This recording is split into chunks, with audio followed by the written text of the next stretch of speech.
Hi all. കഴിഞ്ഞ ദിവസം ഞാൻ വീഡിയോ ഇട്ടിട്ടുണ്ടായിരുന്നു. അപ്പോൾ അതിന് കുറേ കമൻറ്റ്സ് എനിക്ക് വന്നിട്ടുണ്ടായിരുന്നു. ഇങ്ങനെ എന്താ പറയുക, ഏതൊക്കെ പ്ലാറ്റ്ഫോം യൂസ് ചെയ്ത് ഓൺലൈൻ പ്ലാറ്റ്ഫോം യൂസ് ചെയ്തിട്ടാണ് ഞാൻ പഠിച്ചതെന്ന്. അപ്പോൾ ഞാൻ കുറേ ക്വസ്റ്റ്യൻസ് നിങ്ങൾ ചോദിച്ചിട്ടുണ്ട്. അപ്പോൾ എല്ലാത്തിനും റിപ്ലൈ തരാം. അപ്പോൾ ആദ്യം ഞാൻ വിചാരിച്ചു ഓൺലൈൻ നിങ്ങൾക്ക് ആപ്പ് ഏതൊക്കെ എടുക്കണം എന്ന്, ഏതൊക്കെ പഠിക്കണം എന്നൊക്കെ ഉള്ള ഇതായിരിക്കുമല്ലോ. അപ്പോൾ അതുകൊണ്ട് പറയാം. ഞാൻ അങ്ങനെ കണ്ടിന്യൂസ് ആയിട്ട് വീഡിയോ ഇടണമെന്ന് വിചാരിച്ചതല്ല. പിന്നെ നിങ്ങളുടെ ആ ഒരു ക്വസ്റ്റ്യൻസ് കണ്ടപ്പോൾ ഞാൻ കടന്നുപോയ ഒരു സ്റ്റേജ്, അതുപോലെ PSC ഉദ്യോഗാർത്ഥികൾ കടന്നു പോകുന്നൊരു സ്റ്റേജ് ഒരിക്കലും മറ്റാർക്കും മനസ്സിലാവും. ആ ഒരു ഫീൽഡ് നിൽക്കുന്നവർക്കല്ലാതെ ഒരിക്കലും മറ്റാർക്കും അത് മനസ്സിലാവത്തില്ല. അപ്പോൾ അത് എനിക്ക് മനസ്സിലാവുന്നതുകൊണ്ടാണ് ഞാൻ വീണ്ടും വീഡിയോ ചെയ്യാമെന്ന് വിചാരിച്ചത്.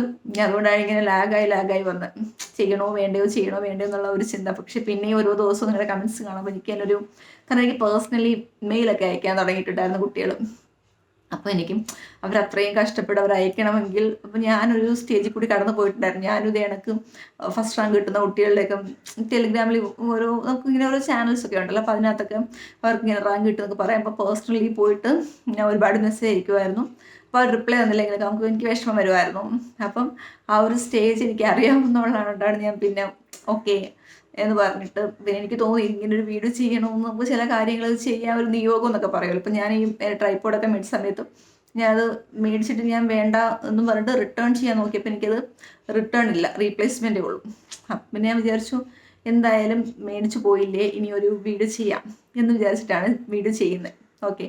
അപ്പോൾ ഞാൻ പ്രധാനമായിട്ട് പറഞ്ഞായിരുന്നു ഞാൻ വർക്ക് ചെയ്യുമായിരുന്നു. അതിനുശേഷമാണ് ഇങ്ങനൊരു ഈ ഫീൽഡിലോട്ട് വന്നത്. അപ്പം ഞാൻ പണ്ട്, അതായത് ഒരു 13 സമയത്ത് ഞാനിങ്ങനെ PSC എക്സാംസ് ഒന്നും ഇങ്ങനെ ഭയങ്കര പഠിച്ചിട്ടൊന്നുമില്ല. വെറുതെ ഞാൻ കുറച്ച് എഴുതും, കുറച്ച് ദിവസം ഒരാഴ്ച പഠിക്കും, എന്നിട്ട് എഴുതും, അങ്ങനെയൊക്കെ എക്സാം അടക്കം പോകുന്ന പഠിച്ചിട്ട്. പക്ഷേ ഞാൻ പിന്നെ ഒരു ടേണിംഗ് പോയിന്റ് എന്ന് വെച്ച് കഴിഞ്ഞാൽ ഞാൻ നെറ്റ് എനിക്ക് കിട്ടിയിട്ടുണ്ടായിരുന്നു. അപ്പം ഞാൻ ടീച്ചിങ്ങിലോട്ട് മാറി.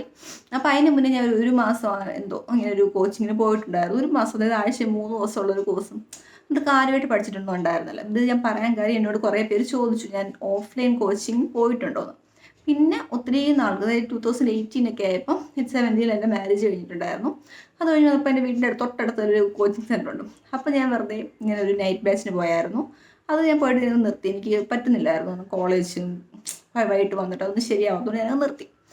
അങ്ങനെ പിന്നെ 2022 നമ്മുടെ VFAയുടെ സമയത്ത് ഞാൻ ഫ്രഷായിട്ട് PSC പഠിക്കണം. എനിക്ക് എന്തായാലും ഒരുപാട് ഇങ്ങനെ വർഷങ്ങളോളം പഠിച്ചുകൊണ്ടിരിക്കാനൊന്നും പറ്റത്തില്ല.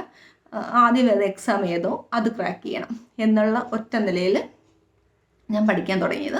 അപ്പോൾ നിങ്ങൾ ഈ വീഡിയോക്കകത്ത് നിങ്ങൾ കുറേ ആപ്പിൻ്റെ പേര് കേൾക്കും. അപ്പോൾ എനിക്ക് നിങ്ങളോട് പറയാനുള്ളത്, നിങ്ങൾക്ക് പഠിക്കണമെങ്കിൽ ഒറ്റ ആപ്പ് മതിയാവും. ഒറ്റ ആപ്പ് എനിക്ക് എപ്പോഴും ഒരു നല്ലൊരു റാങ്ക് ഫയലും ഒരു CRTയും പിന്നെ മാത്സും ഇംഗ്ലീഷും മലയാളവും ഉണ്ടെങ്കിൽ നിങ്ങൾക്ക് ഉറപ്പായിട്ടും ഒരു എന്താ പറയുക, ഒരു റാങ്ക് ലിസ്റ്റിൽ നല്ല റാങ്ക് മേടിക്കാൻ പറ്റും. പക്ഷെ എന്നെ സംബന്ധിച്ച് എനിക്ക് എന്താ പറയുക, പഠിച്ചില്ലെങ്കിലും ഈ ആപ്പ് മേടിച്ച് വെക്കുക എന്നുള്ള, അല്ലെങ്കിൽ ബുക്സ് മേടിച്ച് വെക്കുക എന്നുള്ള എൻ്റെ ഇഷ്ടം പോലെ, ഇങ്ങനെ പറയാൻ പറ്റാത്ത അത്രയും ബുക്സും ഒക്കെ ഉണ്ടായിരുന്നു ഇങ്ങനെ PSC പഠിക്കാൻ വേണ്ടിയിട്ട്. ഇതൊക്കെ ഉണ്ടെങ്കിൽ മാത്രമേ എനിക്കൊരു സമാധാനം കിട്ടത്തുള്ളായിരുന്നു. അങ്ങനെ പിന്നെ ഒരു കാര്യം ഞാൻ പറയാം. ഇപ്പം ഞാൻ ആ ആപ്പ് എടുത്തു, ഈ ആപ്പ് എടുത്തു, മേടിക്കാനുള്ള പൈസ ഞങ്ങൾക്കില്ല എന്ന് പറയുന്നവരോട് അങ്ങനെ പറയാമല്ലോ. ഇപ്പം ഒട്ടും നിവൃത്തിയില്ല എന്നുണ്ടെങ്കിൽ എനിക്ക് തോന്നിയിട്ടുള്ളൊരു കാര്യം, എൻട്രിയിൽ അങ്ങനെ നിങ്ങൾ അവരോട് ബന്ധപ്പെട്ട് കഴിഞ്ഞാൽ നിങ്ങളുടെ അവസ്ഥ അങ്ങനെയാണെങ്കിൽ ചിലപ്പോൾ നിങ്ങൾക്ക് അവരുടെ നോർമൽ കോഴ്സ് ചിലപ്പം അല്ലാതെ മെൻറ്റർഷിപ്പ് ബാച്ച് പോലും അവരങ്ങനെ കൊടുത്തിട്ടുണ്ട്. അതെനിക്ക് ഇപ്പോൾ ഇങ്ങനെ അറിയാം കേട്ടിട്ട്.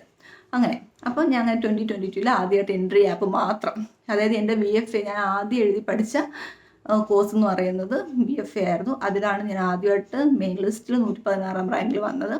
ആ സമയത്ത് ഞാൻ വേറൊരു ആപ്പും നോക്കിയിട്ടില്ല.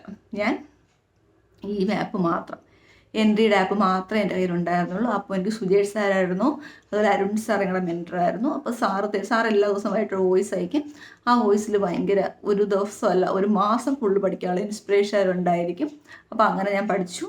പിന്നെ ഈ ബാച്ചിനെ കുറിച്ച് കുറേ ഞാൻ മോശം കേട്ടിട്ടുണ്ട്, അത് വെറുതെ പറ്റിപ്പാണെന്നൊക്കെ.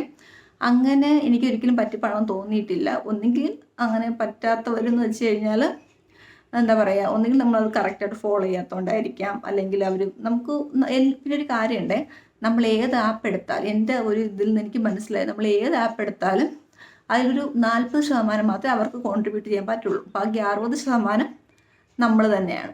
അങ്ങനെ എൻ്റെ VFA വന്നു. അത് കഴിഞ്ഞിട്ട് പിന്നെ SIയുടെ മെയിൻ ലിസ്റ്റിലുണ്ടായിരുന്നു. പക്ഷേ പിന്നെ എനിക്ക് ഫിസിക്കലിൽ എനിക്ക് ആ സമയത്ത് പോകാൻ തോന്നിയില്ല. എനിക്ക് LDC വേണമെന്ന് ഭയങ്കര ആഗ്രഹം ഉണ്ടായിരുന്നു. ഫിസിക്കലിൽ പോയി കഴിഞ്ഞാൽ LDC കയ്യിൽ നിന്ന് പോകുന്ന എനിക്ക് തോന്നിയിട്ടുണ്ടായിരുന്നു. അങ്ങനെ ഞാൻ LDCയുടെ സമയത്ത് എനിക്ക് ഏത് ആപ്പ് എടുക്കണം, അതായത് ഓൾറെഡി ഞാൻ VFAയുടെ വഴി ഞാൻ മെൻറ്റർഷിപ്പ് ബാച്ചിനെ കുറിച്ച് അറിഞ്ഞുകൊണ്ട് ഇനി എനിക്ക് മെൻറ്റർഷിപ്പ് ബാച്ച് വേണ്ടെന്ന് അറിയാമായിരുന്നു. കാരണം ഓൾറെഡി എൻ്റെ കയ്യിൽ മെറ്റീരിയൽസ് ഉണ്ട്. അപ്പം ഞാൻ വിചാരിച്ചു അത് വെച്ചിട്ട് വേറെ ഏതെങ്കിലും ബാച്ച് എടുക്കാമെന്ന്. അങ്ങനെയാണ് ഞാൻ നമ്മുടെ ഹർഷിതത്തെക്കുറിച്ച് ആ സമയത്ത് ലോഞ്ച് ചെയ്ത ആപ്പായിരുന്നു ഹർഷിതത്തിൻ്റെ അശ്വതി മിസ്. അങ്ങനെ ഞാൻ ആപ്പ് എടുത്തു. അതിനകത്ത് അത് നല്ല ആപ്പായിരുന്നു. അതിലിങ്ങനെ ക്ലാസ് തരും, അതുപോലെ ടൈം ടേബിൾ തരും. അത് വെച്ചിട്ട് നമ്മൾ പഠിക്കണം. ആ ദിവസം എക്സാം ഉണ്ട്. അങ്ങനെ പക്ഷേ എനിക്ക് എൻ്റെ ടൈം ടേബിൾ തന്നെയാണ് എപ്പോഴും ബെറ്ററായിട്ട് തോന്നിയത്. പക്ഷേ ഞാൻ അതിൽ കറണ്ട് അഫയേഴ്സ് കേൾക്കുമായിരുന്നു. മിസ്സിൻ്റെ കറണ്ട് അഫയേഴ്സ് ഞാൻ അവസാനം വരെ കേൾക്കുമായിരുന്നു കേട്ടോ. കറണ്ട് അഫയേഴ്സ് ഞാൻ എവിടെ കിട്ടിയാലും ഞാൻ വായിക്കുമായിരുന്നു. കാരണം എനിക്ക് ഒരാൾ എഴുതുന്ന കറണ്ട് അഫയേഴ്സ് ചിലപ്പം എന്തെങ്കിലുമൊക്കെ മിസ്സായിപ്പോൾ അപ്പം വേറൊരു കറണ്ട് അഫയേഴ്സ് ക്ലാസ് കാണുമ്പോൾ നമുക്കത് കിട്ടും. അതെൻ്റെ അനുഭവത്തിൽ നിന്ന് ഞാൻ പഠിച്ചത്. നമ്മൾ കറണ്ട് അഫയേഴ്സിന് ഒറ്റ അതിലോട്ട് ഡിപ്പെൻഡ് ചെയ്യുന്ന എനിക്ക് താല്പര്യമില്ല. കറണ്ട് അഫയേഴ്സിന് എവിടെ നിന്ന് വേണമെങ്കിലും കിട്ടി നമുക്ക് പഠിക്കാൻ പറ്റുന്നത്. അങ്ങനെ അതുകൂടാതെ പിന്നെ ഞാൻ സൈലം എടുത്തിട്ടുണ്ടായിരുന്നു. സൈലം പിന്നെ ഈ VFAയുടെ സമയത്ത് ഞാൻ എക്സ്ട്രാ പുറത്തുനിന്ന് പഠിച്ചിട്ടുണ്ടെങ്കിൽ അത് നമ്മുടെ ജെറിൻ സാറിൻ്റെയാണ്. ജെറിൻ സാറിന് എനിക്ക് എന്താ പറയുക, അത്രയും എന്നോട് ഞാൻ ചേർത്ത് വെച്ചേക്കുന്ന സാറാണ്. കാരണം എനിക്ക് ഏറ്റവും പാടുള്ള സബ്ജക്റ്റാണ് മാത്സ്. അപ്പം ഞാൻ റിസൾട്ട് അറിഞ്ഞപ്പോൾ തന്നെ ജെറിൻ സാറിന് മെസ്സേജ് അയച്ചിട്ടുണ്ടായിരുന്നു. സാർ എനിക്ക് റിപ്ലൈ വന്നിട്ടുണ്ടായിരുന്നു. സാർ എനിക്ക് വോയിസ് അയച്ചിട്ടുണ്ടായിരുന്നു. അപ്പോൾ എനിക്ക് സൈലത്തിൻ്റെ മീറ്റപ്പിന് പോയി സാറിനെ കാണണമെന്നൊക്കെ ആഗ്രഹമുണ്ട്. നമ്മൾ പഠിക്കുമ്പം അപ്പം എൻ്റെ മനസ്സിൽ അങ്ങനെ ഉണ്ടായിരുന്നു കേട്ടോ. എനിക്ക് മീറ്റപ്പിന് പോകണം, എന്താ പറയുക, ഈ സാർമാരെ കാണണം എന്നുള്ളൊരാഗ്രഹം മനസ്സിൽ വെച്ചിട്ടാണ് ഞാൻ പഠിച്ചത്. എന്തോ ഭാഗ്യം കൊണ്ട് എനിക്ക് എൻട്രിയുടെ മീറ്റപ്പിന് പോയി ഈ സുജേഷ് സാറിനെ കാണാൻ പറ്റിയിട്ടുണ്ടായിരുന്നു. അതുപോലെ തന്നെ എനിക്ക് കാണണമെന്ന് ആഗ്രഹമുള്ളതാണ് ജെറിൻ സാറ്. പിന്നെ നമ്മുടെ സൈലത്തിൽ തന്നെ എന്താ പറയുക, ഫിസിക്സ് കെമിസ്ട്രി ഒക്കെ പഠിച്ചു. ഇപ്പോൾ സൈലത്തിൽ ഞാൻ പ്രധാനമായിട്ട് നോക്കിയത് സയൻസും മാത്സും ആയിരുന്നു. കാരണം എനിക്ക് അപ്പം ഞാൻ ഒരു കാര്യം പറയാം, ഇപ്പോൾ എനിക്ക് സയൻസും മാത്സും പാട്, പക്ഷെ വേറൊരാൾക്ക് കോൺസ്റ്റിറ്റ്യൂഷനോ അല്ലെങ്കിൽ എക്കണോമിക്സോ അതൊക്കെ ആയിരിക്കും പാട് വരുന്നത് ഈ സയൻസ് ബാക്ക്ഗ്രൗണ്ടിൽ നിന്ന് വന്ന കുട്ടികൾക്ക്. അപ്പോൾ അവർക്ക് എന്താ വേണ്ടതെന്ന് അവർ കണ്ടുപിടിക്കണം. അപ്പോൾ എൻ്റെ ഏത് വീക്ക് പോയിൻ്റാണെന്ന് ഞാൻ കണ്ടുപിടിച്ചു. അതുകൊണ്ട് ഞാൻ ആ ക്ലാസ്സുകൾക്ക് ഇമ്പോർട്ടൻസ് കൊടുത്തു. നമുക്ക് നല്ലപോലെ അറിയാവുന്ന ഒരു ക്ലാസ് വീണ്ടും വീണ്ടും പഠിച്ചെന്ന് വെച്ച് നമ്മുടെ ഇമ്പ്രൂവ് ആവത്തില്ല. നമുക്ക് അറിയാവുന്ന സാധനം പഠിച്ച് നമുക്ക് അറിയാവുന്ന സബ്ജക്റ്റിൻ്റെ ലെവലിൽ കൊണ്ടെത്തിക്കുക എന്നുള്ളതാണ് നമ്മുടെ വിജയം. അതുപോലെ തന്നെ നമ്മൾ അറിയാത്ത സാധനങ്ങൾ പഠിച്ച് ലെവലിൽ കൊണ്ടെത്തിക്കുമ്പോൾ ഒരിക്കലും നമുക്ക് അറിയാവുന്ന സാധനം താഴോട്ട് പോകാൻ പാടില്ല. അത് നിങ്ങൾ ശ്രദ്ധിക്കണം. ചിലരുണ്ട്, ഇപ്പോൾ എന്നെ സംബന്ധിച്ച് എനിക്ക് ആകെ സ്ട്രോങ് ആയിട്ടുള്ള ഹിസ്റ്ററി മാത്രമേ ഉണ്ടായിരുന്നുള്ളൂ. അപ്പോൾ ഞാൻ എന്ത് ചെയ്യുന്നറിയോ, ഹിസ്റ്ററി അങ്ങ് സൈഡിലോട്ട് മാറ്റി വെച്ച് എന്നിട്ട് ബാക്കിയൊക്കെ പഠിച്ചിട്ടുണ്ടായിരുന്നു. പക്ഷേ പിന്നെ എക്സാം എഴുതി തുടങ്ങിയപ്പോൾ സിമ്പിളായിട്ടുള്ള ക്വസ്റ്റ്യൻ, അതായത് 1857 റിവോൾട്ടിൻ്റെ സമയത്ത് ആരായിരുന്നു അങ്ങനത്തെ ക്വസ്റ്റ്യനൊക്കെ ഉണ്ടല്ലോ, ഗവർണർ ജനറൽ ആരാണെന്നൊക്കെയുള്ള അതൊന്നും കിട്ടാതായി. അപ്പം നമ്മളൊരു കാര്യം മനസ്സിലാക്കുക, നമ്മൾ ടഫുള്ള സബ്ജക്റ്റ് പഠിച്ച് വരുമ്പോൾ നമുക്ക് എളുപ്പമുള്ള സബ്ജക്റ്റ് ഒരിക്കലും കയ്യിൽ നിന്ന് പോകരുത്. അത് അങ്ങനെ പോയി കഴിഞ്ഞാൽ നമ്മൾ ബാക്കിലായി. അപ്പോൾ അതൊക്കെ നിങ്ങൾ ശ്രദ്ധിക്കണം കേട്ടോ. ഓക്കെ, അങ്ങനെ ഞാൻ സൈലത്തിൽ പോയിട്ട് സയൻസ് മാത്സ് ഒക്കെ പഠിച്ചെന്ന് വെച്ച് കഴിഞ്ഞാൽ ദീപിക മിസ്, സ്വാതി മിസ്, നമ്മുടെ എന്താ പറയുക വിദ്യ മിസ്, പിന്നെ കെമിസ്ട്രി എടുത്തൊരു ടീച്ചറുണ്ട്. ആ ടീച്ചറിൻ്റെ പേര് ഞാൻ മറന്നു, തട്ടമൊക്കെ ഇട്ട് ചിരിച്ചിട്ട് സംസാരിക്കുന്നത്. അപ്പോൾ ഇവരുടെ ക്ലാസ് എനിക്ക് ഭയങ്കര ഹെൽപ്ഫുള്ളായിരുന്നേ. അപ്പോൾ എനിക്ക് സ്വാതി മിസ്സിൻ്റെ ബയോളജിക്ക് എന്ന് പറയുമ്പോൾ എൻ്റെ എന്താ പറയുക, എനിക്ക് കണ്ണും ചെവിയും ഒക്കെ പഠിച്ചാലും മനസ്സിലാവത്തില്ലായിരുന്നു. മിസ്സിൻ്റെ ക്ലാസ് കേട്ട് അതൊക്കെ എനിക്ക് ഭയങ്കരമായിട്ട് സെറ്റായി. അങ്ങനെ അപ്പോൾ അത് സൈലം എടുത്തിട്ടുണ്ടായിരുന്നു. പിന്നെ ഹർഷിത ഞാൻ പറഞ്ഞു കറണ്ട് അഫയേഴ്സിൽ. പിന്നെ ഞാൻ പ്രധാനമായിട്ട് എടുത്തത് വൊക്കാബ് CD ആണ്. വൊക്കാബ് CD എന്ന് പറയുമ്പോൾ എനിക്ക് തോന്നുന്നു ഒരു 1000 റുപ്പീസോ അങ്ങനത്തെ ഉണ്ടായിരുന്നുള്ളൂ. 1000 ഞാൻ കുറച്ചായിട്ട് പറഞ്ഞതല്ല. ബാക്കി ആപ്പിനെ വെച്ച് കമ്പയർ ചെയ്ത് നോക്കുമ്പോൾ വൊക്കാബ് CDയിൽ റേറ്റ് കുറവായിരുന്നു, പക്ഷേ കണ്ടൻറ്റ് കൂടുതലുണ്ടായിരുന്നു കേട്ടോ. അപ്പോൾ അതിൽ ഞാൻ പ്രധാനമായിട്ട് ഫോളോ ചെയ്തത് നമ്മുടെ കറണ്ട് അഫയേഴ്സ് ക്ലാസ് കേൾക്കുകയല്ല ചെയ്തത്.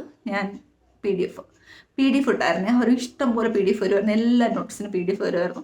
അത് ഞാൻ ഒന്നും പ്രിൻ്റ് എടുത്തിട്ടില്ല. പിന്നെ എനിക്ക് തോന്നുന്നു എക്സാം അവസാനമായപ്പോൾ ഇവർ ഇതെല്ലാം കൂടി ഇങ്ങനെ റെഡ്യൂസ് ചെയ്ത് നമുക്ക് ഒരു മാസത്തിൻ്റെ അങ്ങനെ തരുമായിരുന്നു. അപ്പോൾ അത് ഞാൻ പ്രിൻ്റ് എടുക്കുമായിരുന്നു.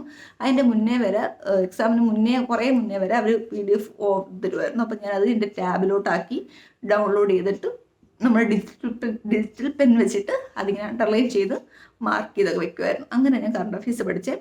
പിന്നെ വൊക്കാബ് CDയുടെ തന്നെ സുപ്രധാന നിയമങ്ങളുണ്ടല്ലോ, അത് ഭയങ്കര സൂപ്പറായിരുന്നു. പിന്നെ നമ്മുടെ വൊക്കാബ് CD എല്ലാം നല്ല സൂപ്പറാണ് കേട്ടോ. പക്ഷേ എനിക്ക് എന്താ പറയുക, റാങ്ക് ഫയൽ വെച്ചിട്ട് ഞാൻ കൂടുതലും പഠിച്ചത്. അതുകൊണ്ട് പിന്നെ കൂടുതൽ നോട്ട്സ് അങ്ങോട്ട് എടുക്കാൻ പോകത്തില്ലായിരുന്നു. സുപ്രധാന നിയമവും നമ്മുടെ പദ്ധതികളുണ്ടല്ലോ അതിൻ്റെ ഒന്ന് നോട്ട്സ് ഇത്രയും നല്ലത് നമുക്ക് വേറെ എങ്ങും നോക്കാത്തതുകൊണ്ടാണെന്ന് എനിക്കറിയത്തില്ല. പക്ഷേ വൊക്കാബ്സ് പീരീഡ് അതൊക്കെ ഭയങ്കര സൂപ്പറാണ്. പിന്നെ സയൻസിൻ്റെ എല്ലാത്തിൻ്റെയും നോട്ട്സ് ഒരുപാട് നോട്ട്സ് ഉണ്ട്. അപ്പോൾ എനിക്ക് സയൻസൊക്കെ അത്രയും നോട്ട്സ് പഠിക്കാൻ കുറച്ച് ബുദ്ധിമുട്ടായതുകൊണ്ട് ഞാൻ നോക്കിയില്ല. അതായിരുന്നു. പിന്നെ ഞാൻ നോക്കി ആസ്തയിൽ യൂട്യൂബിലെ ക്ലാസ് കാണുമായിരുന്നു കേട്ടോ. അത് നിങ്ങൾക്ക് റിവിഷനൊക്കെ ഭയങ്കര ഹെൽപ്ഫുള്ളായിരിക്കും. കാരണം എന്ന് വെച്ച് കഴിഞ്ഞാൽ നിങ്ങളിപ്പം എന്താ പറയുക, ഇപ്പോൾ എനിക്ക് ഒരിക്കലും വീഡിയോ ക്ലാസ് കേട്ട് പഠിക്കുന്നത് അത്ര സക്സസ്ഫുൾ അല്ലായിരുന്നു. അപ്പോൾ ഞാൻ എന്താ ചെയ്തതെന്ന് വെച്ച് കഴിഞ്ഞാൽ, ഞാനിപ്പോൾ ഇന്ന് എന്താ പറയുക ഒരു ഫസ്റ്റ് വേൾഡ് വാർ പഠിച്ചെന്ന് വെച്ചോ. ഫസ്റ്റ് വേൾഡ് വാർ പഠിച്ചു കഴിഞ്ഞിട്ട് എന്താ പറയുക ഇങ്ങനെ ഒന്നുകിൽ അതൊന്ന് പ്ലേ ചെയ്ത് ഏതെങ്കിലും യൂട്യൂബിൽ ഇപ്പോൾ ആസ്തയുടെ ക്ലാസ് പ്ലേ ചെയ്ത് കേൾക്കും. അപ്പോൾ നമുക്കൊരു റിവിഷനുമായി എന്താ പറയുക ഫസ്റ്റ് ടൈം കേട്ട് കഴിയുമ്പോൾ അല്ലെങ്കിൽ എൻ്റെ മനസ്സിൽ നിൽക്കത്തില്ല. ഇതിപ്പോൾ ഞാൻ നോട്ട്സ് വായിച്ചിട്ട് ഒരു വീഡിയോ കേൾക്കുമ്പോഴത്തേക്ക് സെറ്റാവും ഞാൻ. അങ്ങനെയായിരുന്നു എൻ്റെ അവസ്ഥ. അപ്പോൾ എൻ്റെ രീതി ആയിരിക്കത്തില്ല, ചിലവർക്ക് വായിക്കുമ്പോൾ കിട്ടത്തില്ലായിരിക്കും, പക്ഷേ ചിലവർക്ക് കേൾക്കുമ്പോൾ പെട്ടെന്ന് കിട്ടുമായിരിക്കും. അത് നിങ്ങൾ കണ്ടുപിടിക്കണം കേട്ടോ. അങ്ങനെ കണ്ടുപിടിക്കുകയാണെങ്കിൽ നിങ്ങൾക്ക് ഒരുപാട് സമയം സേവ് ചെയ്യാം. എന്ന് വെച്ചാൽ ഇന്ന് പഠിച്ച കാര്യങ്ങൾ ഇന്ന് നിങ്ങളൊരു ഫ്രഷ് ആയിട്ടൊരു ടോപ്പിക്ക് പഠിച്ച് റിവൈസ് ചെയ്തേക്ക് നാളെ നിങ്ങൾക്ക് കിച്ചണിൽ നിൽക്കുമ്പോൾ നിങ്ങൾക്കിത് കേൾക്കാൻ പറ്റും. ഈവൻ ഞാൻ കുളിക്കാൻ പോകുമ്പോൾ ഞാനിങ്ങനെ ബാത്റൂമിൽ ഒന്നിങ്ങനെ സൈഡിൽ പ്ലേ ചെയ്ത് വെക്കുക, എൻ്റെ ഡോറിൽ ഇതൊക്കെ ഒട്ടിച്ച് വെക്കുക. നമ്മുടെ വാഷ് ബേസിൻ്റെ ഫ്രണ്ടിലത്തെ മിററുണ്ടല്ലോ അവിടെ ഞാൻ ഒട്ടിച്ച് വയ്ക്കുമായിരുന്നു. അറ്റ്ലീസ്റ്റ് ബ്രഷ് ചെയ്യുമ്പോഴെങ്കിലും ഈ സാധനങ്ങൾ കാണട്ടെ എന്നൊക്കെ പറഞ്ഞിട്ട്. അതുപോലെ കളിക്കാരുണ്ടല്ലോ പോളോ, എത്ര മെമ്പേഴ്സ് ഉണ്ട് അതൊക്കെ ഞാനിങ്ങനെ എക്സാമിന് ചോദിച്ചിട്ടുണ്ടായിരുന്നു ആ സമയത്തൊക്കെ. അപ്പോൾ അങ്ങനെയൊക്കെ ചെയ്തിട്ടുണ്ടായിരുന്നേ. പിന്നെ ഞാൻ വേറെ ആപ്പൊന്നും അങ്ങനെ യൂസ് ചെയ്തിട്ട് ഇത്ര ആപ്പിനുണ്ട്. അപ്പോൾ ഇത്ര ആപ്പ് എടുക്കാൻ ബുദ്ധിമുട്ടുള്ളവർ വിഷമിക്കരുത്, ഒരിക്കലും വിഷമിക്കരുത്. ഞാൻ ഇപ്പോഴും പറയുക, നിങ്ങൾക്ക് നല്ലൊരു റാങ്ക് ഫയലും നല്ല SCRT, അതായത് പുതിയ SCRT പഴയ SCRT മാത്സ് ഇംഗ്ലീഷ് മലയാളം ഇത്രയും തന്നെ പഠിക്കുമ്പോൾ നിങ്ങൾക്ക് ഒരുവിധം എല്ലാ കാര്യങ്ങളും സെറ്റാവും. പിന്നെ ഏതെങ്കിലും ഒരു ആപ്പ് എടുത്ത് വെച്ച് മോക്ക് ടെസ്റ്റ് ചെയ്യുക, PYQ ചെയ്യുക, ഇത്രയും ചെയ്താൽ മതി. പക്ഷേ എടുക്കുന്ന ആപ്പ് നിങ്ങൾക്ക് യോജിച്ച ആപ്പ് ഏതാണ് നിങ്ങൾക്ക് കണ്ടെത്താൻ വലിയ പാടൊന്നുമില്ല. യൂട്യൂബിൽ നോക്കിക്കഴിഞ്ഞാൽ എല്ലാ ആപ്പിൻ്റെയും നിങ്ങൾക്ക് ക്ലാസ്സുകൾ കാണാൻ പറ്റും. അങ്ങനെ അതിൽ എല്ലാവരും ഇങ്ങനെ കുറച്ച് സബ്ജക്റ്റ് അവർ കൊടുക്കുള്ളൂ യൂട്യൂബ് ക്ലാസ്. അപ്പോൾ ആ ക്ലാസ്സുകൾ കണ്ടുകഴിഞ്ഞാൽ നിങ്ങൾക്ക് ഏതൊക്കെ ക്ലാസ്സാണ് നിങ്ങൾക്ക് വേണ്ടത് മനസ്സിലാവും. പിന്നെ എന്താ പറയുക, എനിക്ക് ചില സാറുമാരുടെ ക്ലാസ് ഭയങ്കര ഇഷ്ടമാകുന്നത് വേറെ പലർക്കും ചിലപ്പോൾ ഇഷ്ടമാകത്തില്ല. ഒരു എക്സാമ്പിൾ പറയുകയാണെങ്കിൽ എനിക്കൊരു നല്ലൊരു ആപ്പിൽ ഒരു സാറിൻ്റെ ക്ലാസ് എനിക്ക് ഒട്ടും അങ്ങോട്ട് ശരിയാവത്തില്ലായിരുന്നു. പക്ഷേ എൻ്റെ ഒരു ഫ്രണ്ട് ആ ആപ്പ് എടുത്ത് ആ സാറിൻ്റെ ക്ലാസ് കേൾക്കാൻ വേണ്ടി മാത്രമാണെന്ന് പറഞ്ഞു. അപ്പം അത് നമ്മൾ മനസ്സിലാക്കണം. പിന്നെ ഞാൻ കറണ്ട് അഫയേഴ്സ് മാത്രം ഞാൻ എല്ലാ ആപ്പിലും കയറിയിട്ട് പഠിക്കുമായിരുന്നു. എന്നുവെച്ചാൽ എൻ്റെ കയ്യിലുള്ള എവിടെ നിന്ന് കറണ്ട് അഫയേഴ്സിൻ്റെ മെറ്റീരിയൽ കിട്ടിയാലും അതെല്ലാം ഞാൻ പഠിക്കുമായിരുന്നു. ഞാൻ സൈലൻറ്റിൻ്റെ കറണ്ട് അഫയേഴ്സ് ഞാൻ നോക്കിയിട്ടുണ്ടായിരുന്നില്ല, കാരണം എനിക്ക് സമയമില്ലായിരുന്നു എല്ലാം കൂടി നോക്കാൻ വേണ്ടിയിട്ട്. പിന്നെ ഒരു കാര്യം, പിന്നെ നിങ്ങൾ ചിലർ ചെയ്യുന്ന തെറ്റെന്ന് പറയുന്നത്, ഇപ്പോൾ ഒരു ആപ്പ് ഉണ്ട് വേറൊരു ആപ്പ് ഉണ്ട്, അങ്ങനെ ഉണ്ടെങ്കിൽ അപ്പോൾ ഫിസിക്സാണ്, അപ്പോൾ എൻട്രിയിൽ ഫിസിക്സ് മൊത്തവും പഠിക്കും. പിന്നെ വേറൊരു ആപ്പ് എടുത്തിട്ടുണ്ട്, ആ ആപ്പിൽ ഫിസിക്സ് മൊത്തവും പഠിക്കും. അങ്ങനെ പഠിച്ചു കഴിഞ്ഞാൽ ഒരിക്കലും എങ്ങും എത്തത്തില്ല. മനസ്സിലായോ? അപ്പോൾ അതൊന്ന് ശ്രദ്ധിക്കാം. പിന്നെ എനിക്ക് പറയാനുള്ളത്, ഞാൻ എക്സാമിന് അവസാനം ഞാൻ യൂട്യൂബിൽ വേറെ അങ്ങനെ ഒരുപാട് ക്ലാസ്സുകൾ വെറുതെ ഇങ്ങനെ പ്ലേ ചെയ്ത് കാണും, ആ പരിപാടിയൊന്നും എനിക്ക് ഉണ്ടായിരുന്നില്ല കേട്ടോ. ഇങ്ങനെയൊക്കെ ഞാൻ സത്യം പറഞ്ഞാൽ നമുക്ക് വേണ്ടത് ഒരു അടുക്കും ചിട്ടോട് പഠിക്കുക. അവിടെ നിന്ന് കുറേ പഠിച്ച് ഇവിടെ നിന്ന് കുറേ പഠിച്ച് അങ്ങനെയൊന്നും ഒരിക്കലും ചെയ്യരുത്. PSC ഒരു അടുക്കും ചിട്ടോട് പഠിച്ചാൽ മാത്രമേ നമുക്ക് റിവൈസ് ചെയ്യാൻ പറ്റത്തുള്ളൂ. അല്ലെങ്കിൽ നമ്മൾ എവിടെന്നെങ്കിലും കുറച്ച് പഠിച്ചു പിന്നെ കുറച്ച് റിവൈസ് ചെയ്ത് അതൊന്നും ശരിയാകത്തില്ല. അപ്പോൾ നമുക്ക് ഒരു വ്യക്തമായി വേണ്ടി ഒരു പ്ലാനർ വെക്കുക. അപ്പം ഞാൻ അന്ന് കാണിച്ചില്ലായിരുന്നു ഒരു ബുക്ക്, അത് നിങ്ങൾക്ക് അങ്ങനെ ബുക്കൊക്കെ മേടിക്കാൻ കിട്ടും കേട്ടോ. അത്രയും പൈസ അതിനെ കളയേണ്ടതെന്ന് വെച്ചിട്ട് ഞാൻ ഇത്രയും ക്ലാസ് ഇങ്ങനെ വാങ്ങിച്ചിട്ടുണ്ടല്ലോ. അത് അതിൻ്റെ പ്രധാന കാരണം ഞാൻ വേറെ സാധനങ്ങളൊന്നും മേടിക്കത്തില്ലായിരുന്നു കേട്ടോ. ഞാൻ എൻ്റെ കൈ കിട്ടുന്ന പൈസ, വിഷുവിന് കിട്ടുന്നതാണെങ്കിൽ കിട്ടുന്ന പൈസ, ഇവർ എൻ്റെ മോക്ക് കിട്ടുന്ന പൈസ ആണെങ്കിൽ ഞാൻ എടുത്ത് വെച്ചിട്ട് ഞാൻ എനിക്ക് ബുക്സ് മേടിക്കുക ചെയ്തത്. അല്ലാതെ ഡ്രസ്സ് മേടിക്കുക, ഈ ഒരു 2 years ഞാൻ ഡ്രസ്സ് മേടിക്കുക അങ്ങനെ സംഭവങ്ങളൊന്നും എനിക്ക് അതിന് ഗിഫ്റ്റ് തരുന്നെങ്കിലേ ഉള്ളൂ. അല്ലാതെ ഞാനായിട്ടൊന്നും മേടിക്കത്തില്ലായിരുന്നു. കാരണം എനിക്ക് പൈസ കിട്ടുകയാണെങ്കിൽ എന്താ പറയുക ഇങ്ങനെ ബുക്സ് മേടിക്കാൻ വേണ്ടിയിട്ടായിരുന്നു.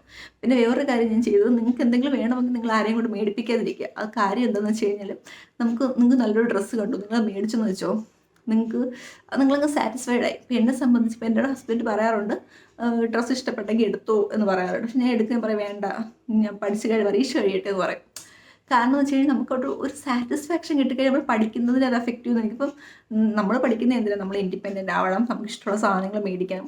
ഇപ്പം നമുക്ക് അത് വേറൊരാൾ മേടിച്ച് തരുവാണെങ്കിൽ നമ്മുടെ മൈൻഡ് സാറ്റിസ്ഫൈഡ് ആയിക്കൊണ്ടിരിക്കുക.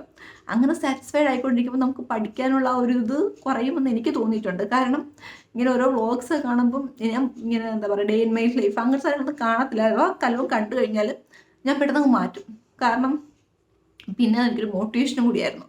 അത് കാണുമ്പോൾ ഞാൻ വിചാരിക്കും, ഇതൊക്കെ പഠിച്ച് ജോലി കിട്ടിയിട്ട് വേണം അത് മേടിക്കുക, അല്ലെങ്കിൽ ക്രീം അതൊക്കെ മേടിക്കാൻ. അപ്പോൾ എനിക്ക് ഭയങ്കര മോട്ടിവേഷൻ, പഠിക്കാൻ വേണ്ടിയിട്ട് ഞാനത് മാറ്റി വയ്ക്കുമായിരുന്നു. അങ്ങനത്തെ സാധനം ഇങ്ങനെ എന്തെങ്കിലും ഗിഫ്റ്റ് മേടിക്കുന്നതിന് ഞാൻ പറയും എനിക്ക് മേടിക്കല്ലേ, എനിക്ക് പിന്നെ ഞാൻ ജോലി ഇട്ടിട്ടേ മേടിക്കത്തുള്ളൂ, അങ്ങനെ മാറ്റുമായിരുന്നു. അപ്പോൾ അപ്പോൾ നിങ്ങളാണെങ്കിൽ അങ്ങനെ ചെയ്ത് കഴിഞ്ഞാൽ എനിക്ക് തോന്നുന്നു നിങ്ങൾക്ക് ആ ഒരു സാറ്റിസ്ഫാക്ഷൻ ലെവലിൽ നിന്ന് ഇതൊന്നും ഇല്ലല്ലോ, ഇതൊക്കെ മേടിക്കണോ അല്ലെങ്കിൽ പഠിച്ചാലല്ലേ പറ്റുള്ളൂ എന്നുള്ള ഒരു ത്വര മനസ്സിൽ വരുമെന്ന് എനിക്ക് തോന്നുന്നു. പിന്നെ എനിക്ക് പ്രത്യേകമായിട്ട് പറയാനുള്ള ഒരു ആപ്പല്ല ആക്ച്വലി, അത് യൂട്യൂബിൽ എനിക്ക് തോന്നുന്നു ഒരു എക്സാമിന് സെപ്റ്റംബർ 20th എൻ്റെ എക്സാം. അതിന് മുന്നേ ഞാൻ കണ്ടൊരു യൂട്യൂബ് ചാനലായിരുന്നു ഫാൽക്കൺ PSC എന്ന് പറഞ്ഞിട്ട്. ഭയങ്കര ഹെൽപ്ഫുള്ളായിരുന്നു. എന്ന് വെച്ച് കഴിഞ്ഞാൽ നമുക്കറിയാം, ഒരു മാർക്ക് നമ്മുടെ ഒരു എക്സാമിന് ഇപ്പം വലിയ ജില്ലകൾ ട്രിവാൻഡ്രം എറണാകുളം പോലത്തെ ജില്ലകളിലൊക്കെയാണ് ചിലപ്പോൾ നമ്മൾ 300 റാങ്കിലൊക്കെ വ്യത്യാസം വരും, അല്ലെങ്കിൽ കൂടി 200 റാങ്കിലെങ്കിലും വ്യത്യാസം വരും. അത്രയും വ്യത്യാസമാണ് ഒരു മാർക്ക് കൊണ്ടുണ്ടാകുന്നത്. അപ്പോൾ ഞാനുണ്ടല്ലോ ഫാൽക്കൺ PSC ഞാൻ പണ്ട് യൂട്യൂബിൽ ഇങ്ങനെ കണ്ടിട്ടുണ്ട്, പക്ഷെ ഞാൻ കാണത്തില്ലായിരുന്നു. പക്ഷെ ഒരു ദിവസം ഞാൻ വെറുതെ ഒന്ന് പ്ലേ ചെയ്തപ്പോൾ പറയാൻ പറ്റത്തില്ല, അത്രയ്ക്ക് സൂപ്പർ. അതിനകത്ത് സാറിങ്ങനെ PYQ അതുവരെ ചോദിച്ചത് ഒരു ടോപ്പിക്കിൻ്റെ PYQ ആയിരുന്നേ. ഇപ്പോൾ ഇൻ കേസ് ഒരു എക്സാമ്പിൾ പറയുകയാണെങ്കിൽ ഇപ്പോൾ കോൺസ്റ്റിറ്റ്യൂഷൻ അസംബ്ലി അതാണെങ്കിൽ അതുവരെ റീസെൻ്റായിട്ട് ചോദിച്ച ഈ സ്റ്റേറ്റ്മെൻറ്റ് ടൈപ്പ് ക്വസ്റ്റ്യൻസ് ഒക്കെ എടുത്തിട്ട് അതുമായിട്ട് റിലേറ്റ് ചെയ്ത് വരുന്നതെല്ലാം, അതുമല്ല സാർ ഒരു 10 ക്വസ്റ്റ്യൻ പറയുകയാണ്, വീണ്ടും ആദ്യം തൊട്ട് സാർ ഇങ്ങനെ റിപ്പീറ്റ് ചെയ്യും. അപ്പോൾ നമുക്കത് ഭയങ്കരമായിട്ട് സെറ്റ്. അതുപോലെ അതിനകത്ത് സുപ്രധാന നിയമത്തിൻ്റെ എല്ലാം അതുവരെ ചോദിച്ചിട്ടുള്ള എല്ലാ കാര്യങ്ങളും സാർ ഭയങ്കര പക്കയായിട്ട് എക്സ്പ്ലെയിൻ ചെയ്തു. കേൾക്കാനും പഠിക്കാനൊക്കെ ഭയങ്കര ഇതായിരുന്നു. അപ്പോൾ അതുകൊണ്ടും ഞാൻ എൻ്റെ എക്സാമിന് തലേന്ന് ഞാൻ എൻ്റെ വീട് കൊല്ലമായിരുന്നു. അപ്പോൾ ഞാൻ അങ്ങോട്ട് പോയപ്പം ആ 2 ദിവസം ഞാൻ ഭയങ്കരമായിട്ട് ഈ ക്ലാസ് ഇങ്ങനെ പ്ലേ ചെയ്യുമായിരുന്നു. അപ്പം അത്രയും ഇങ്ങനെ ഒരു പഠിക്കും നമുക്ക് മടുക്കും. അപ്പോഴാണ് ഞാൻ ഇത് വീഡിയോ പ്ലേ ചെയ്യുന്നത്. അപ്പോൾ എനിക്ക് എക്സാം ഹോളിൽ ഇരുന്ന് റെയറായിട്ട് ചോദിച്ചാൽ ഒരു ക്വസ്റ്റ്യൻ, അത് എനിക്ക് അറിയാവുന്ന മിക്കവരും എഴുതിയിട്ടുണ്ടായിരുന്നില്ല, റെയറായിരുന്നു. നമ്മുടെ ആർട്സിൽ നിന്ന് ചോദിച്ചൊരു ക്വസ്റ്റ്യൻ ആയിരുന്നു. അതെനിക്ക് കിട്ടിയത് സാറിൻ്റെ ക്ലാസ്. ആ ഒരു ഞാൻ ഇപ്പം ഭയങ്കര ഗ്രാറ്റിറ്റ്യൂഡ് എനിക്ക് സാറിനോട്. കാരണം എന്ന് വെച്ച് കഴിഞ്ഞാൽ സാറിൻ്റെ പേരാണെന്ന് എനിക്ക് അറിയത്തില്ല, ഞാൻ ക്ലാസ് കാണും, അത്രയും മാത്രമേ ഉണ്ടായിരുന്നുള്ളൂ.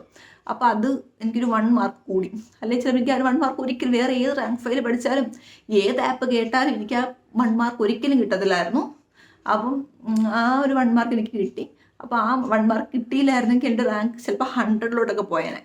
എനിക്ക് തോന്നുന്നു 90 ഒരു മാർക്കിൻ്റെ വ്യത്യാസത്തിൽ എനിക്ക് തോന്നുന്നു എൻ്റെ റാങ്ക് ഒരു 30 റാങ്കുകൾ വ്യത്യാസം വന്നേനെ. അപ്പോൾ എനിക്ക് അത് ഭയങ്കര ഹെൽപ്ഫുള്ളായിരുന്നു കേട്ടോ. അപ്പോൾ നിങ്ങൾ അങ്ങനത്തെ ക്ലാസ്സൊക്കെ ഒന്ന് കണ്ടു നോക്കും. യൂട്യൂബിൽ ചില ക്ലാസ് ഞാൻ കാണാത്ത ഒരുപാട് ക്ലാസ് കാണും. ഇതൊക്കെയായിരുന്നു ഞാൻ പ്രധാനമായിട്ടും കണ്ട ഓൺലൈൻ ക്ലാസ്സുകൾ. പിന്നെ എനിക്ക് വേറെ ഓൺലൈൻ ആപ്പിനെ കുറിച്ച് പറയാൻ വേണ്ടി പ്രത്യേകിച്ചൊന്നുമില്ല. അപ്പോൾ ഇത്രയും ഞാനിപ്പം ഒരു ആപ്പും അങ്ങനെ ഇന്ന ആപ്പിനെ ഭയങ്കര പുകഴ്ത്തി ഇന്ന ആപ്പിനെ താഴ്ത്തി അങ്ങനെയൊന്നും അല്ല പറഞ്ഞേ. എൻ്റെ അനുഭവത്തിൽ നിന്ന് എനിക്കുണ്ടായ കാര്യങ്ങളാണ് പറഞ്ഞത്. പിന്നെ മോക്ക് ടെസ്റ്റ് എനിക്ക് ഭയങ്കരമായിട്ട് എഴുതാൻ സഹായിച്ചത് എൻട്രി ആയിരുന്നു. പിന്നെ സയൻസും മാത്സും പഠിക്കാൻ സഹായിച്ചത് സൈലമായിരുന്നു. പിന്നെ നമ്മുടെ വൊക്കാബ് സ്പീഡിയിൽ കറണ്ട് അഫയേഴ്സ് സൂപ്പറായിരുന്നു. പിന്നെ ഈ എന്താ പറയുക സുപ്രധാന നിയമങ്ങൾ അതെല്ലാം. പിന്നെ അതുപോലെ തന്നെ PYQ എല്ലാ ദിവസവും എഴുതാൻ എന്നെ സഹായിച്ചത് നമ്മുടെ വൊക്കാബ് സ്പീഡി ആയിരുന്നു. കറക്റ്റായിട്ട് PYQ ഭയങ്കരമായിട്ട്. അതുമല്ല ഒത്തിരി PYQ ചെയ്ത് ആ സെറ്റ് തീർന്നിട്ട് ഞങ്ങൾക്ക് വേണ്ടി വീണ്ടും റിപ്പീറ്റ് ചെയ്ത് ആദ്യം തൊട്ട് വീണ്ടും PYQ എല്ലാ ദിവസവും ഇടുമായിരുന്നു. അങ്ങനെയൊക്കെ. അപ്പം പിന്നെ ഒരു കാര്യം, ഇങ്ങനെ ആപ്പ് എടുക്കാൻ പറ്റാത്തൊരു വിഷമിക്കരുത്. അവർക്ക് ഉള്ള സാധനം നിങ്ങൾ വൃത്തിക്ക് പഠിച്ചാൽ ഉറപ്പായിട്ട് നിങ്ങൾ ടോപ്പ് റാങ്കിൽ വരും. എനിക്ക് ഇതൊന്നും എടുത്ത് വെച്ചില്ലെങ്കിൽ എൻ്റെ മൈൻഡിൻ്റെ ഒരു അതില്ലെങ്കിൽ എന്ത് ചെയ്യുന്നുള്ള ചിന്ത വരാതിരിക്കാൻ വേണ്ടി ഞാൻ എടുത്തു വെച്ചതാണ്. എന്ന് വെച്ചിട്ട് ഇതൊന്നും എല്ലാം ഞാൻ പഠിച്ചെല്ലാം പക്കയാക്കി എന്നല്ല അർത്ഥം. നിങ്ങൾക്ക് പറ്റുന്ന ഒരു ഫുൾ എഫേർട്ട് നിങ്ങൾ ഇട്ട് കഴിഞ്ഞാൽ ഇപ്പം ഞാൻ 100% LD കിട്ടു, അതുകൊണ്ട് എനിക്ക് 200% കിട്ടി എന്ന് ധൈര്യമായിട്ട് പറയാം. പിന്നൊരു കാര്യം എന്ന് വെച്ച് കഴിഞ്ഞാൽ നമുക്ക് തോന്നും VFAക്ക് പഠിച്ച സമയത്ത് നിങ്ങൾക്ക് എല്ലാവർക്കും ഈ പഠിച്ചുകൊണ്ടിരിക്കുന്ന എല്ലാവർക്കും തോന്നുന്നൊരു കാര്യമാണ്. എനിക്ക് തോന്നിയ കാര്യമാണ് VFAയുടെ സമയത്ത്. നമ്മൾ വിചാരിക്കും ഞാൻ എൻ്റെ 100% ഇട്ടു, എനിക്ക് ഇതിനപ്പുറം പഠിക്കാൻ പറ്റത്തില്ല, ഇതിനേക്കാൾ അത്രയ്ക്ക് ഞാൻ പഠിച്ചു. കാരണം ഞാൻ എൻ്റെ VFAയുടെ സമയത്ത് ഞാനും എൻ്റെ ഹസ്ബൻഡിനോടൊക്കെ പറഞ്ഞിട്ടുണ്ടായിരുന്നു ഇത്രയും പഠിച്ചിട്ട് എനിക്ക് കിട്ടിയില്ലെങ്കിൽ എനിക്ക് PSC കിട്ടത്തില്ല. നിങ്ങൾ ഓർത്തണം, ഇത്രയും ഞാൻ പഠിച്ചു, ഇത്രയും. അപ്പം എൻ്റെ ഒരു കാര്യം വെച്ചാൽ എൻ്റെ കുഞ്ഞൊക്കെ എൻ്റെ VFAയുടെ സമയത്ത് ഹോസ്പിറ്റലിൽ അഡ്മിറ്റ് ആയിരുന്നു, കുറച്ച് പ്രശ്നമൊക്കെ ആയിട്ട്. അപ്പം ഞാൻ ഇവരുടെ ഇൻറ്റേൺഷിപ്പുകളുണ്ട്, അപ്പോൾ അതിനകത്തിരുന്ന് ഞാൻ പഠിക്കുമായിരുന്നു. അപ്പം ഞാൻ വീട്ടിൽ പറയും, ഞാൻ ഹസ്ബൻഡിനോട് സംസാരിക്കും, പറയും ഇത്രയും എഫേർട്ട് ഇട്ടു, ഞാൻ ഈ ഒരു അവസ്ഥയിൽ ഞാൻ പഠിച്ചു, എന്നിട്ട് എനിക്ക് കിട്ടിയില്ലെങ്കിൽ ഇനി എനിക്ക് PSC കിട്ടത്തില്ല എന്നൊക്കെ ഞാൻ പറയുമായിരുന്നേ. എന്നിട്ടാണ് പിന്നെ വന്ന LDCയിൽ എനിക്ക് നല്ല റാങ്ക് മേടിക്കാൻ പറ്റിയത്. അപ്പം അന്ന് LDCക്ക് പഠിച്ചുകൊണ്ടിരുന്നപ്പോൾ എനിക്ക് മനസ്സിലായി ഞാൻ VFAക്ക് പഠിച്ചതൊന്നുമല്ല, LDCക്ക് പഠിച്ചപ്പോഴാണ് എൻ്റെ പഠനം ശരിയായെന്ന്. പക്ഷേ ഇനി LDC കിട്ടിയിരുന്നില്ലെങ്കിൽ അടുത്ത എക്സാമിന് ഞാൻ പഠിക്കുമ്പോൾ എനിക്ക് ഉറപ്പായിട്ടും തോന്നി ഞാൻ LDCയും കാട്ടി ഇപ്പം ഞാൻ പഠിച്ചു. അപ്പം നമുക്ക് ഒരുപാട് കഴിവുണ്ട്.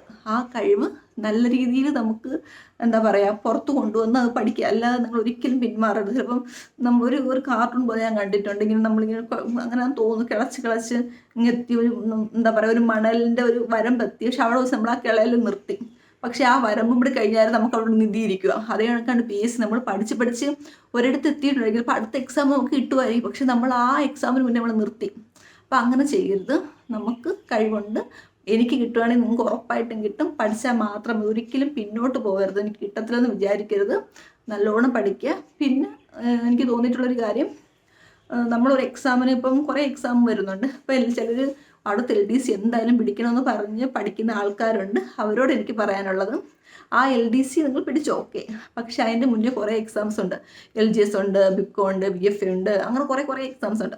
അപ്പോൾ നിങ്ങൾക്ക് അടുത്ത LDC ആണോ വേണ്ടത്? നിങ്ങൾ ഓക്കെ അടുത്ത LDC, പക്ഷേ അതിൻ്റെ മുന്നേ വരുന്ന ഈ എക്സാം എല്ലാം ക്രാക്ക് ചെയ്തുകൊണ്ട് പോകണം. കാരണം നമ്മൾ ഇന്നൊരു എക്സാമിൽ ഫോക്കസ് ചെയ്ത് പഠിക്കുമ്പോൾ ആ എക്സാം കിട്ടിയാൽ നമ്മൾ തകർന്നു പോകും. അപ്പോൾ അതിൻ്റെ മുന്നേ വരുന്ന ഈ എക്സാമൊക്കെ ഫോക്കസ് ചെയ്ത് നിങ്ങൾക്ക് ഈ എക്സാം എവിടെയെങ്കിലും കിട്ടുവാണെങ്കിൽ നിങ്ങൾക്ക് സമാധാനമായിട്ട് LDC പരീക്ഷ എഴുതാം. കാരണം നമുക്ക് ടെൻഷനില്ല. ഞാൻ ഓക്കെ മറ്റേ എക്സാമിനകത്ത് ഞാൻ ഉണ്ട്, അപ്പോൾ LDC എനിക്ക് സുഖമായിട്ട് എഴുതിയെടുക്കാൻ പറ്റും. അങ്ങനത്തെ ഒരു കോൺഫിഡൻസ് വരും കേട്ടോ. അപ്പോൾ അതുകൊണ്ട് സ്വസ്ഥമായിട്ട് സമാധാനമായിട്ട് പഠിച്ചാൽ കിട്ടും. ഓവർ ടെൻഷൻ ആവാതെ പഠിക്കുക. ടെൻഷൻ അടിച്ച് പഠിച്ചു കഴിഞ്ഞാൽ ഇത് പഠിക്കണോ, ഇത് പഠിക്കുമ്പോൾ തോന്നുന്നു അത് പഠിച്ചാലോ, അത് പഠിക്കുമ്പോൾ തോന്നുന്നു അല്ല കെമിസ്ട്രി പഠിക്കാം, മാത്സ് പഠിക്കാം, അങ്ങനെ ടെൻഷൻ വരും. അപ്പം അങ്ങനെയൊന്നുമില്ല. ഒരു സൈഡിൽ നിന്ന് പഠിച്ച് മാറ്റി ഒതുക്കി വെക്കുക എന്നൊക്കെ പറയുമല്ലോ, അങ്ങനെ മാറ്റി ഒതുക്കി വെക്കാനല്ല, അതെടുത്ത് റിവൈസ് ചെയ്യുക. അപ്പോൾ അങ്ങനെയൊക്കെ ഒന്ന് പഠിച്ച് നോക്ക്, ഉറപ്പായിട്ടും കിട്ടും. Thank you. ഇനി എന്തെങ്കിലും ഡൗട്ട് ഉണ്ടെങ്കിൽ ചോദിക്കണേ. നിങ്ങൾക്ക് എന്ത് ഡൗട്ട് ചോദിച്ചാലും എനിക്ക് പറഞ്ഞു തരാൻ ഭയങ്കര ഇഷ്ടമാണ്. വേറൊന്നും കൊണ്ടല്ല, നമ്മുടെ വാക്ക് അതേക്ക് ഫോളോ ചെയ്യാൻ ഒരിക്കലും നിങ്ങൾ അങ്ങനെ ഫോളോ ചെയ്യില്ല കേട്ടോ. നിങ്ങൾക്ക് നിങ്ങളുടേതായ രീതിയിൽ മാറ്റണം. അപ്പം ഞാൻ എൻ്റെ അനുഭവങ്ങൾ ഞാൻ നിങ്ങൾക്ക് പറഞ്ഞു തരാം. അപ്പം നിങ്ങൾ പറ്റുന്ന കണക്ക്, നിങ്ങൾ കൊണ്ടാവുന്ന കണക്ക് നിങ്ങൾ ചെയ്യണം കേട്ടോ. ഉറപ്പായിട്ടും നമ്മൾ കഷ്ടപ്പെട്ട് കഴിഞ്ഞാലുണ്ടല്ലോ അതിൻ്റെ റിസൾട്ട് അത് നിങ്ങൾക്ക് ഉറപ്പായിട്ടും കിട്ടും. അതൊരു സത്യമാണ്. ഞാൻ പ്രദീപ് സാറിൻ്റെ വാക്ക് കടമെടുത്ത് പറയാം. എൻട്രിയിൽ പ്രദീപ് സാർ ഇങ്ങനെ പറയുമായിരുന്നു, നിങ്ങൾ നാളത്തെ എക്സാമിന് വേണ്ടി പഠിക്കുക. ഇന്ന് ഭയങ്കര പഠിത്തം, പക്ഷേ ചിലപ്പോൾ നിങ്ങൾക്ക് നാളത്തെ എക്സാമിന് ഇന്ന് പഠിച്ച് ഉപകാരപ്പെടത്തില്ല. പക്ഷേ അത് ഒരിക്കലും നമുക്ക് ഉപകാരപ്പെടാതിരിക്കത്തില്ല. അത് നമുക്ക് എവിടെയെങ്കിലും നമുക്ക് ഉപകാരപ്പെടും. അപ്പം നിങ്ങൾ ധൈര്യമായിട്ട് പഠിക്കുക കേട്ടോ. നിങ്ങൾക്ക് എന്തെങ്കിലുമൊക്കെ വീഡിയോസ് വേണമെങ്കിൽ പറഞ്ഞാൽ മതി, ഞാൻ പറ്റുന്നതൊക്കെ ചെയ്തു തരാം. Okay, thank you.